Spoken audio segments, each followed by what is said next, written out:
Welcome, everybody.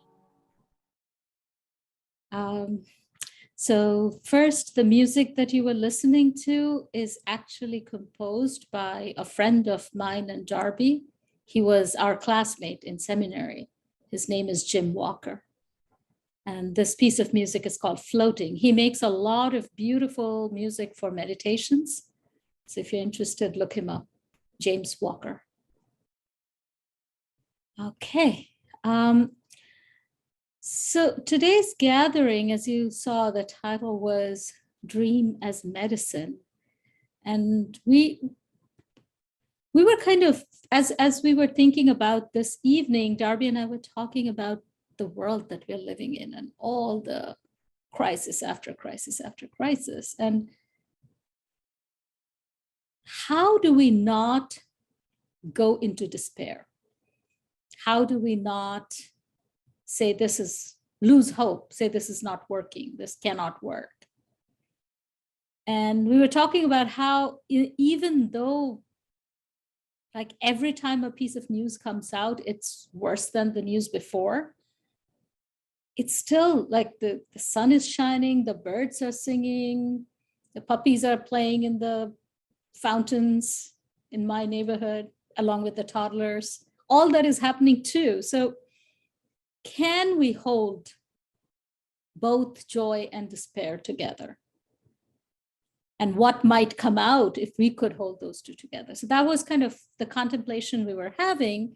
And then we had our last dream circle, and somebody, her name is Anne, she's here, and she had a dream that totally spoke to what we were feeling.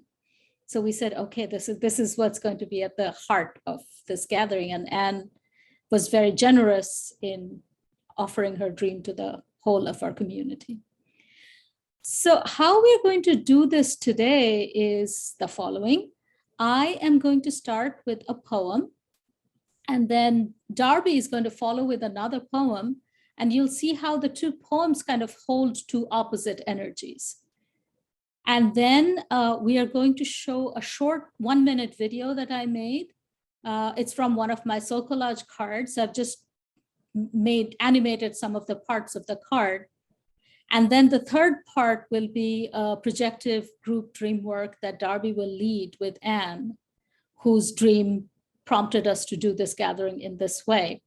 And then we'll basically hold all of those together, the poems, the images, and the dream, and we'll see how our soul wants to respond to it all. That's kind of the lay of the land. So what I'll do is I'll read the first poem that I was going to read, and then I'll hand it over to Darby after that. So this poem, and many of you probably have read this poem before. It was doing the rounds of Facebook and other media. And this is a poem called What They Did Yesterday Afternoon, and it's by Warsan Shire. And she's an interesting person. She is a poet who lives in London. She was born to Somalian parents in Kenya. So that's her heritage. Okay, so the poem is again called What They Did Yesterday Afternoon. They set my aunt's house on fire. I cried the way women do on TV, folding at the middle like a 5-pound note. I called the boy who used to love me, tried to okay my voice. I said, hello. He said, Warsan, what's wrong? What's happened? I've been praying. And these are what my prayers look like. Dear God, I come from 2 countries. One is thirsty, the other is on fire. Both need water. Later that night, I held an atlas in my lap, ran my fingers across the whole world, and whispered, where does it hurt? It answered, everywhere, everywhere, everywhere.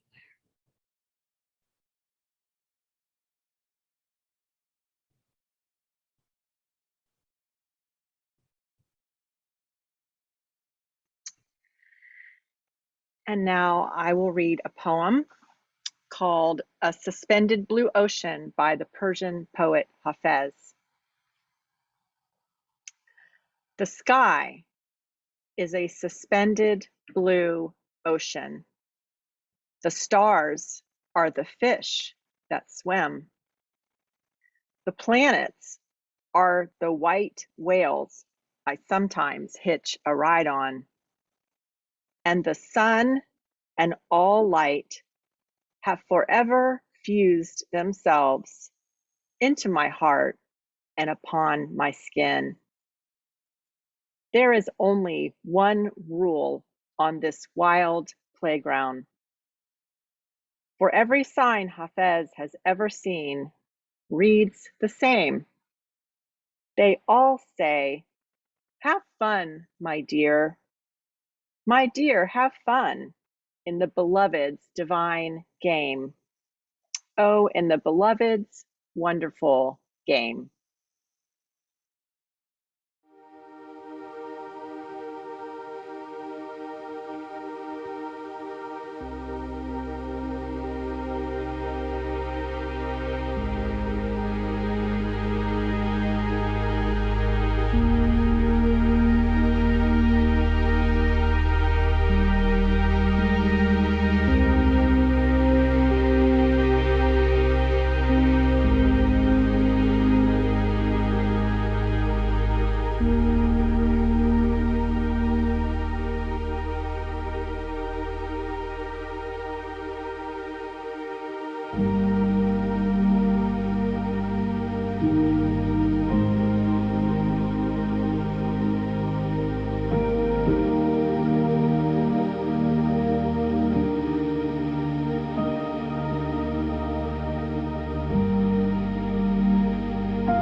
Okay, so I'll share a little bit about the method that we'll use when we share our experience with the dream, and then we'll hear the dream twice. So this is just another offering, in addition, as Sushmita said, to the offerings we've already had. So when we hear a dream in particular and share our experience with the dream, we acknowledge that we are really speaking out of our own experience and doing our own soul work with what we're hearing. And this really applies to all things, doesn't it? And we just share out of our own experience and do our own work. And this is called, in Dreamwork, it's called the Projective Dream Group process. And I'd like to offer 3 different lenses through which to approach the dream, and just simply ways to direct our attention to the dream. One way we can approach the dream is on the personal level, so that when we hear a dream, it may bring up for us our own experiences that we've had in relationship to the images in the dream, the action in the dream, the setting in the dream. We have our own personal associations with what we hear, with what's present in the dream. And that's one lens to look through, one layer. There's another lens we can look through, which is a collective lens. And this refers to when we hear the dream, we might think of, oh, that reminds me of this story that I've heard, or a movie I've seen, or a book I've read, or a piece of art. So there's the stories that we have as a community, as a whole, as a body of people, and the dream might point us and remind us of these stories that we know, and they'll help shed light on the dream and help bring meaning to the dream, and add to our experience of the dream. And then a third way we can approach the dream is by going a little bit deeper into our imagination and really allowing the elements of the dream to come alive for us.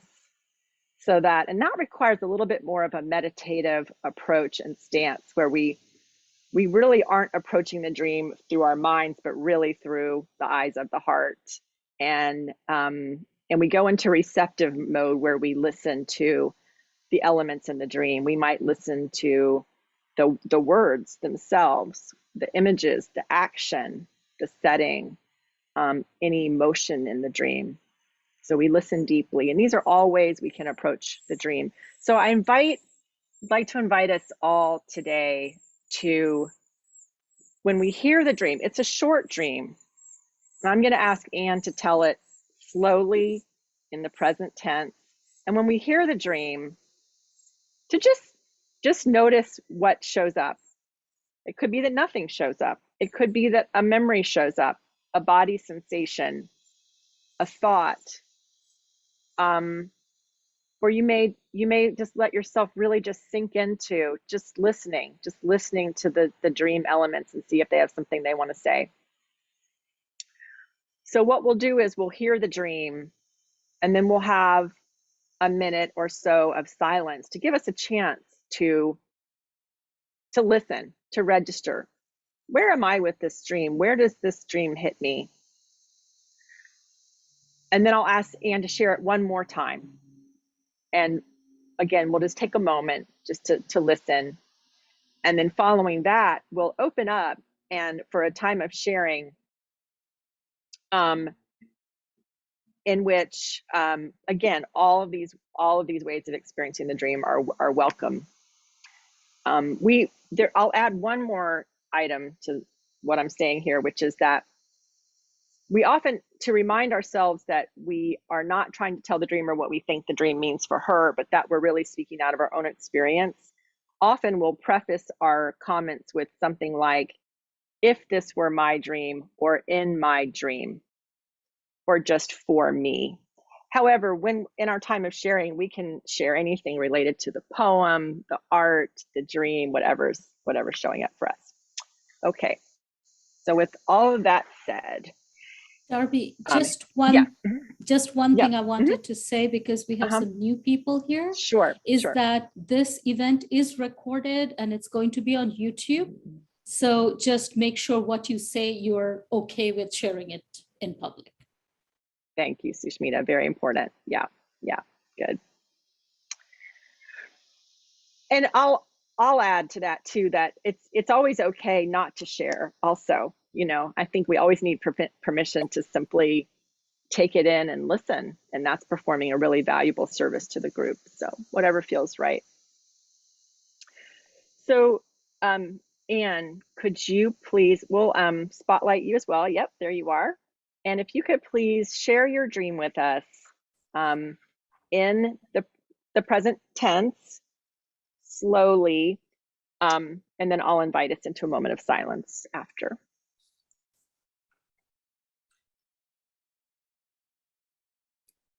On June 25th, Saturday, I woke with a clear memory of this dream or dream fragment.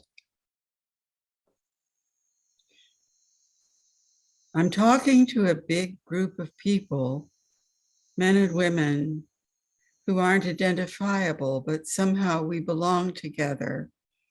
These are my people. We're outdoors, standing in a group.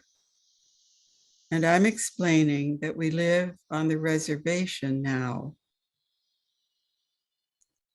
The res is capitalized because it's a place name. The crowd is earnest and attentive. In the dream, I'm thinking it's typical of me to pay attention to spelling and capitalization because of my work as an editor.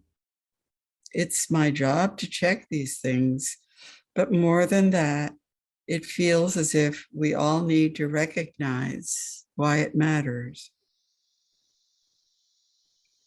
Waking up, I feel that this isn't just my dream. We're on the res now because we've been ordered off our land. You know what, Anne, I'm going to ask you if you would to read it one more time before we have our silence. Could you just go ahead and read it again one more time? Okay, thank you. I'm talking to a big group of people, men and women, who aren't identifiable, but somehow we belong together. These are my people. We're outdoors, standing in a group, and I'm explaining that we live on the reservation now. The res is capitalized because it's a place name. The crowd is earnest and attentive. In the dream, I'm thinking, it's typical of me to pay attention to spelling and capitalization because of my work as an editor. It's my job to check these things. But more than that, it feels as if we all need to recognize why it matters. Waking up, I feel that this isn't just my dream. We're on the res now because we've been ordered off our land. Thank you so much. And let's take a moment to sit in silence with the dream.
I don't know if this is going to seem like overkill, but I'm a visual person. I'm not auditory. So if there's anyone else here who's not auditory, I know that you will be glad if I ask to hear the dream even one more time.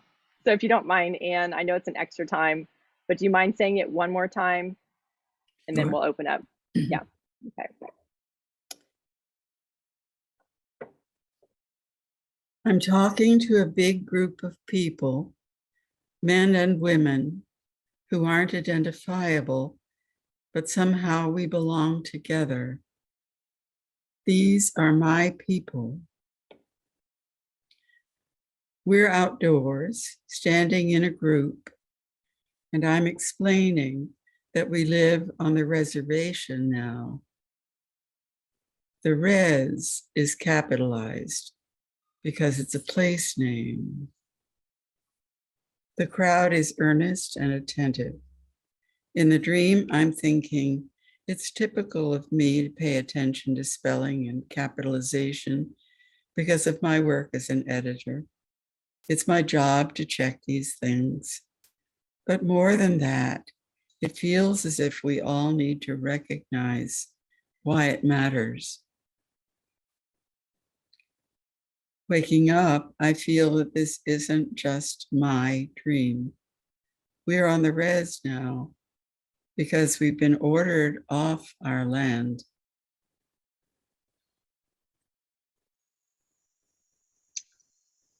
Thank you so much. Just a few breaths before we open up for sharing.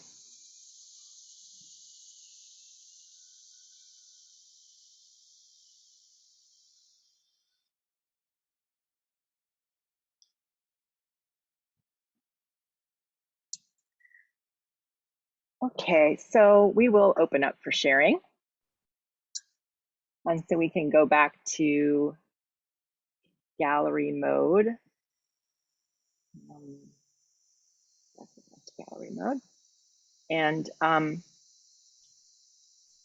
yeah, so we'll open up for sharing, and if we sit in silence for stretches, that is absolutely fine. We'll just wait and see if somebody has something they would like to share from their experience. So please feel free when you're ready. Yes, and just feel free to unmute yourself and just go ahead and speak. Yeah, so Susie. Mm-hmm. Thank you, the three of you, for this experience. I had no idea what to expect. And at first I thought nothing would come up for me, but then I was flooded. Mm-hmm. Before I tell you what came up, what I wrote down, I want to say that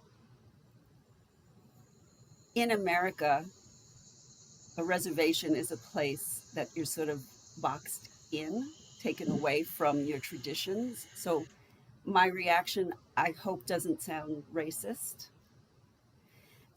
So this is what came.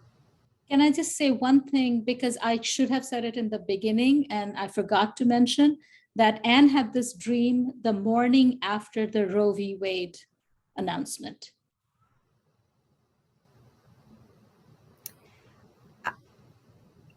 That would have been an interesting piece to have known in advance, but I'm going to go with what came up, hearing it 3 times.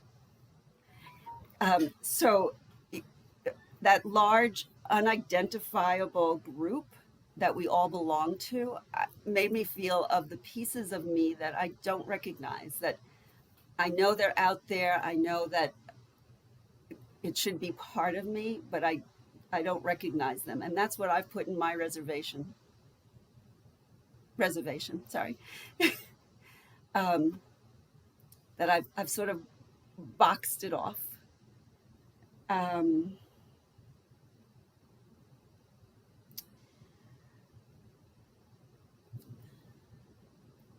And your line about recognizing why it matters, I know you were discussing about the capitalization, but it made me think this is information for me, for all of us, if we're segregating something that's part of us. Why does it matter that we're doing that? Why are we doing that? How can we look at that? Thank you very much.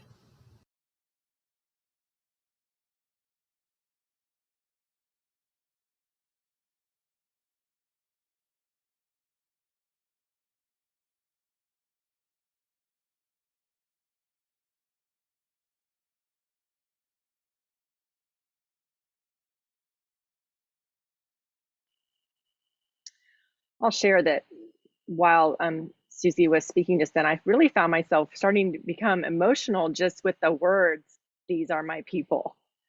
And I think it's just because having, just been out of community for so long, and just those words, "These are my people," it's really, really getting to me in a good way. I'm happy to feel this way.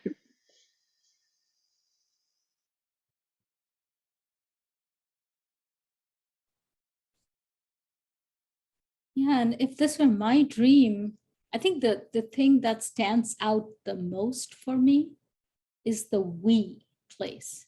There's such an emphasis on we. We belong here. We are part of the reservation.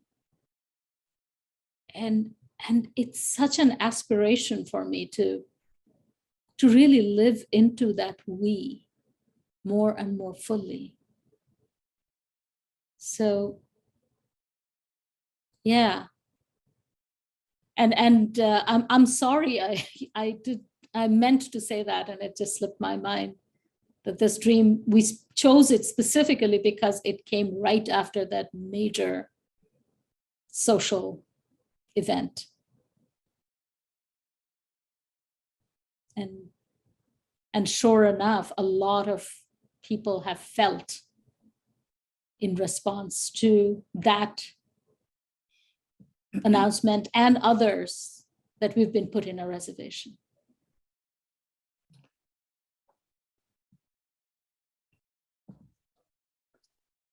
For me, the thing that really came strongly through, I found myself at different points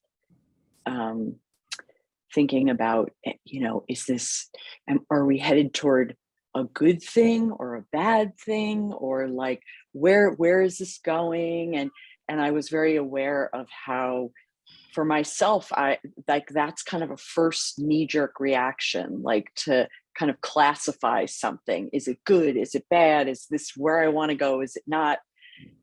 And I loved the reference to the we and my people in the beginning, because what I was left with at the end was this strong sense of rising fear about being on the reservation, but knowing that I'm with my people, you know, that's what's primary. That's the glue that no matter what happens, like that as you know, as you said right before, the we is the, you know, is really the critical piece. And then I'll just say one other thing. I interestingly, I was listening all day to a podcast about the doctrine of Christian discovery, which is the, you know, kind of the rules or the guidance that in the United States was responsible for indigenous people leaving their lands or being forced to leave their lands. And so with hearing kind of their stories of what, you know, what that must have been like for their ancestors, and then feeling myself on the reservation, like I had like a very visceral, tangible feeling of like how terrifying that would be. So thank you. It was very rich. In a correct interpretation of this dream, I'm laughing because no, not at all right. Where I went was here I was on the res with my people who represent in the face of decisions made by big courts in the United States. My people are like on a reservation, contained and confined, and yet together. And what I loved about the editor's perspective is that these people, while identifying well with each other, need to be impeccable with our words, our thoughts, and our actions in order to successfully get off the reservation. If we are unthoughtful or not thoughtful about how we give voice to what we're doing, we'll remain on the reservation because we will not have made the impact that I think we want to be making in the world. That's my.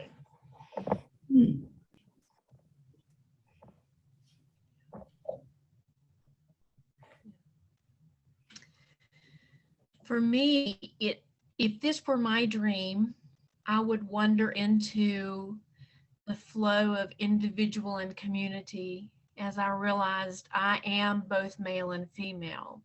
I am earnest and not. I am attentive and not. I am outdoors and confined.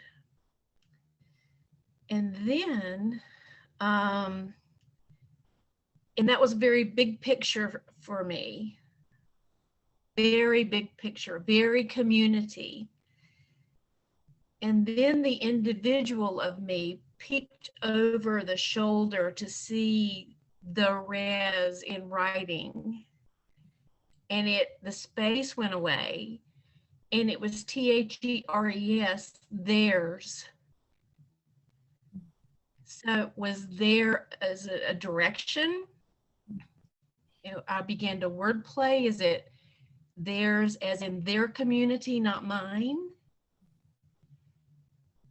And I became very detail oriented. It's just as important to see the big picture as it is to see the detail. And whose is it? It might be theirs and it might be mine. Thank you.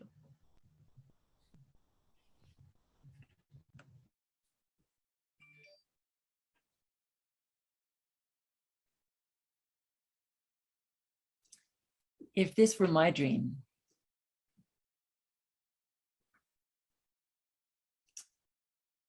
I would feel very sad about being with a group of people who are my people, a large group, who didn't know that we were on the reservation, who didn't know that our freedom was gone. The fact that we had to be told that leaves me with a sense of grief.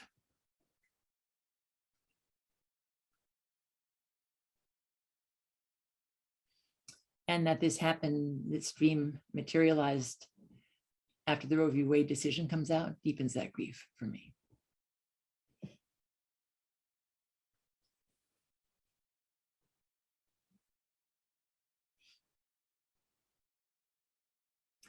And there's also a sense for me, almost as though we are animals being penned in for the kill. And didn't know it until one of us announced it to the others.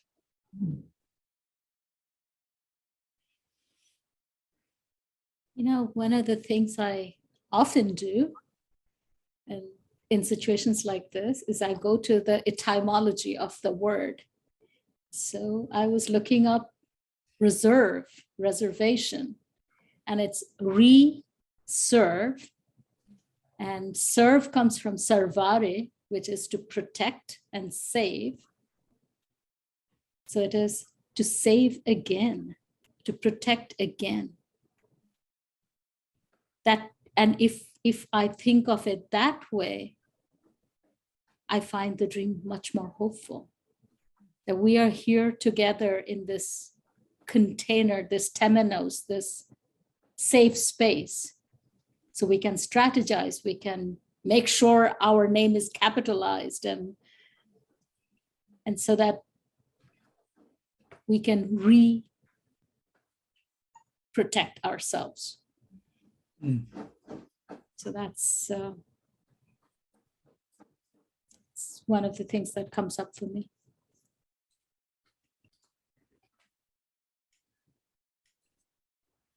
Is it okay for me to say, if it were my dream, when it was my dream, I was just astonished to wake up with this objective reading of what had just happened. It felt like a message so simple, so clear. But the subtlety of it was the capitalization of res. That it felt to me like, this is our place. We can nickname it. Other people can't nickname it for us. We can nickname it.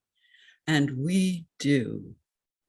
We are so in possession of this place that we've been forced into that we can give it a kind of a cool name with a capital letter, and don't forget the capital letter.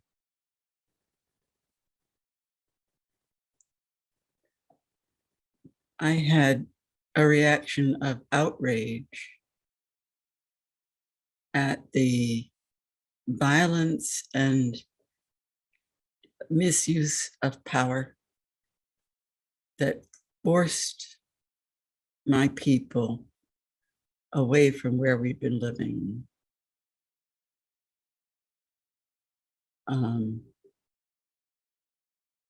at the same time, I really do belong to these people. Maybe I didn't know it before.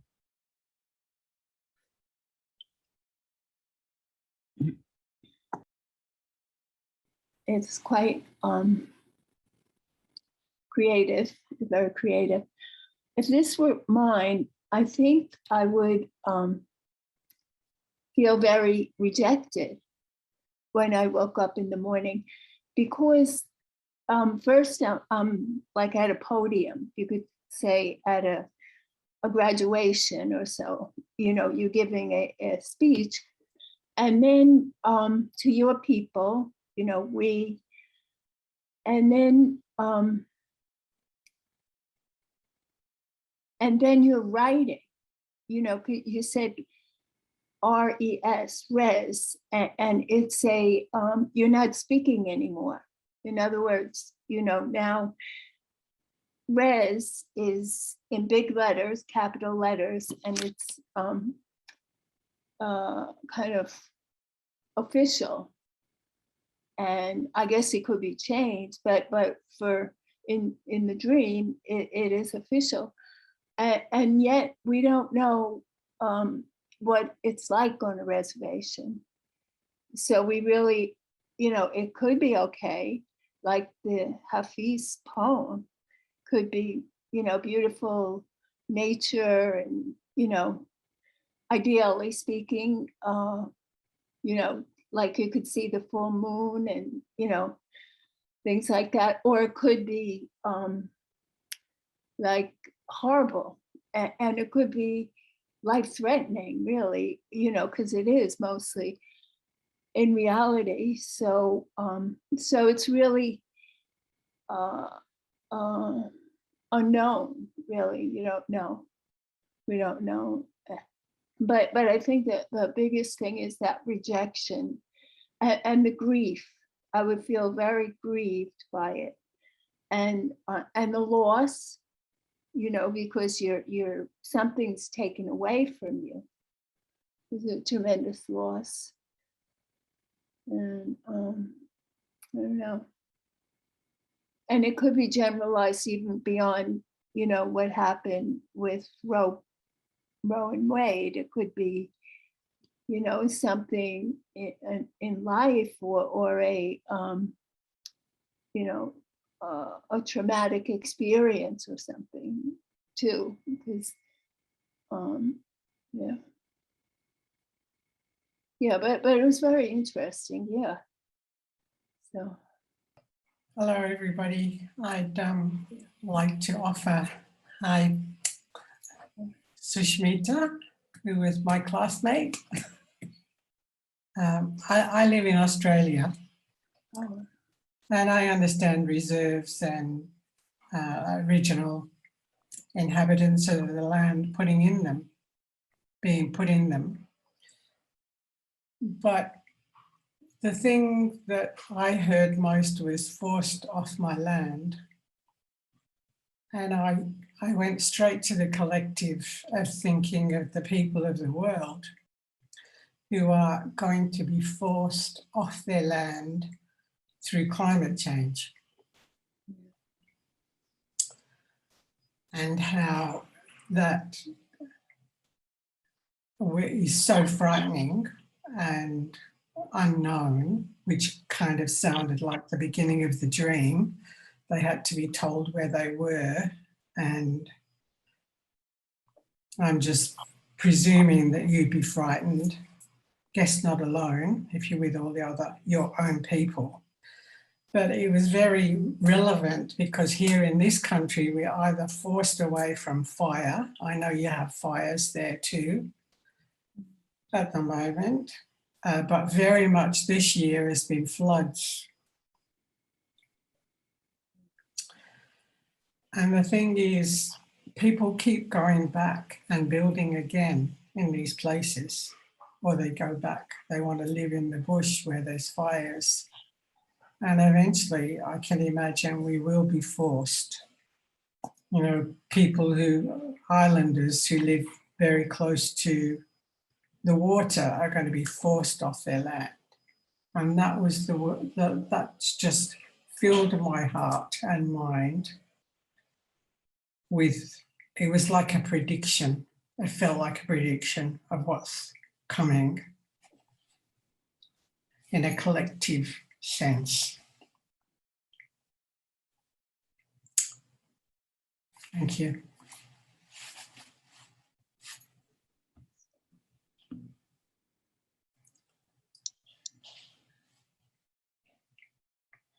Yeah, thank you for that. In my dream also, I'm reminded of the grief of all people who have been taken from their homes and driven off their land. And I think of Etty Hillesum, for any of you who've read her diary.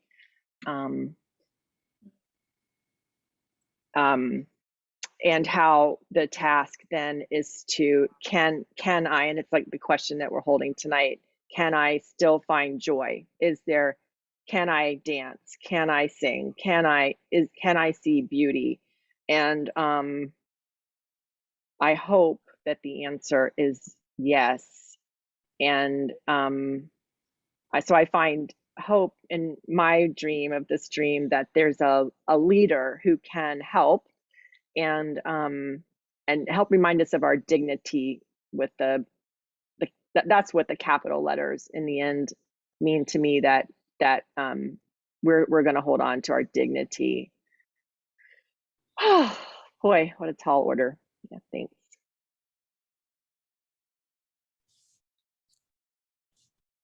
You know, I've been playing with this name, and as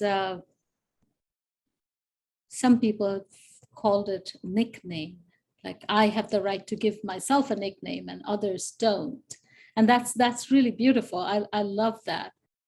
I'm also thinking in that sense of how culturally we are learning to reappropriate words that were once bad words and taking them on, whether it's queer, whether it's, there's so many other words like that. So I'm sitting with that. And so this and that, and the other side that I'm holding is, what do we lose by naming something, and especially by shortening the name, by truncating the name? Are we kind of fixing the meaning and not allowing? Because if I call it the res, I have lost the etymological root of reservation and what it could mean. Now it's become a noun. So it just points to one thing. So it's not an answer. It's like I'm holding both. The sweetness of nicknaming, which typically happens to be very short, and also what is lost by nicknaming or shortening names. And I think part of it comes actually from a very personal experience. When I came to this country, I think within the first month, somebody asked me, can I call you Sushi? And I said, no, you can't. So maybe that's also playing into this.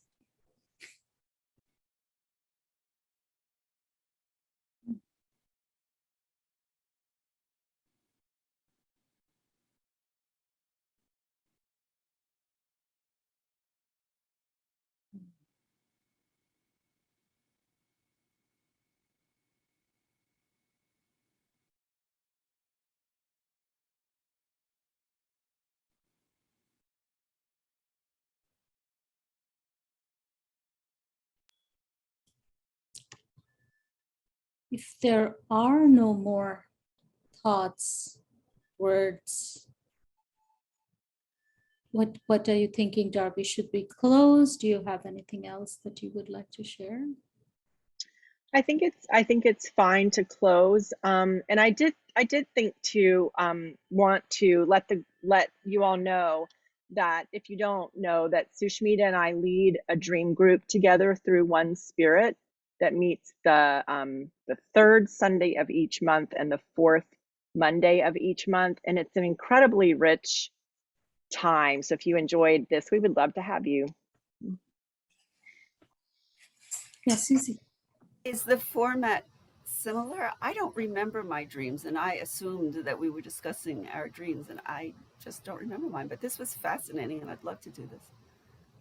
Yeah, you don't, right. That absolutely. You don't have to bring a dream to the dream group. You can come and just work with other people's dreams. Oftentimes our format is Sushmita will work one-on-one with someone, and the rest of us are able to listen in the first half, and then the second half we do the projective dream group method.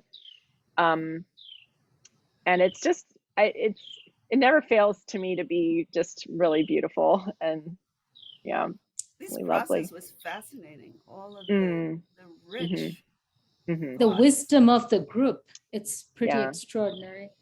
And Susie, That's one it. of the things that I cannot promise, but I can strongly say that if you pay attention to the dreams, you will remember your dreams more. Mhm. Because it's a two-way street. If we let Psyche know that we are interested, Psyche also speaks. There was a time when I would set an alarm and write down my dream, and then go back and read them and not remember that I had even written it down. So yes, I know I'm dreaming, but I will invite Psyche to remember. Thank you. Mhm. Mhm. And I can give credit to the group because I heard about it through someone who's studying at One Spirit. And as soon as I signed on for, I think it was a Monday afternoon session, as soon as I signed on for that Monday afternoon, I turned around and remembered the dream. I mean, I woke up with a dream that I could remember. Hmm. And Mhm. I swear it was because I had someone to tell it to. I love Because that. for years, I haven't had an analyst. He retired, and I haven't been remembering dreams. Hmm. And now I have someplace to take them. Hmm. Psyche is such a trickster. Yeah. I mean, I just Beautiful. find it fascinating. Like it's all these Mhm. tricksterish things that happen. Yes. It was such a beautiful group today. I just want to thank you so much, and Mhm. everything that everybody has said is so Mhm. much wisdom, so Mhm. much beautiful wisdom. Mhm. That's one thing that I marvel every time we do a group is how much wisdom lives in the community that I think none of us can individually get to, but together we can. And that's the we-ness of this dream that just so captured. Yeah. So, if we are ready to close, what I would like to invite us to do, because something that Darby and I've done many times, and it's always beautiful, is if you can, I'm going to open up my chat. And if you want to unmute and say a word or a phrase that for you captures this evening, and then I'll read them out to you as a poem. So whenever you're ready, just unmute and say either a word or a phrase. Belong together.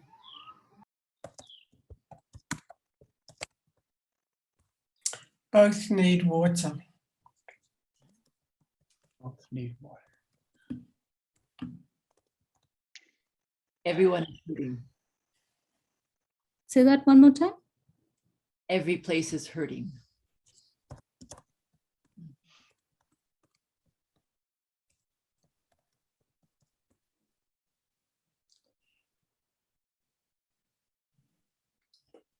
Off the res. Let's go.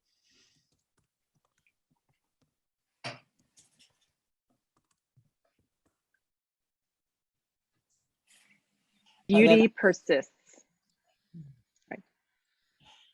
As long as you understand that's res, not rex. I'm trying to type. It's just, okay, got it this time. Darby, what did you say? I said beauty persists.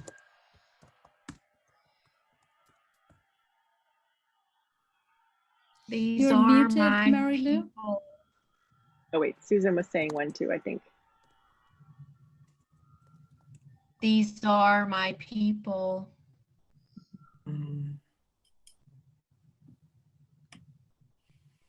put mine in the chat. Hope and despair lovingly coexist. Res in capital letters. Right? We need everybody.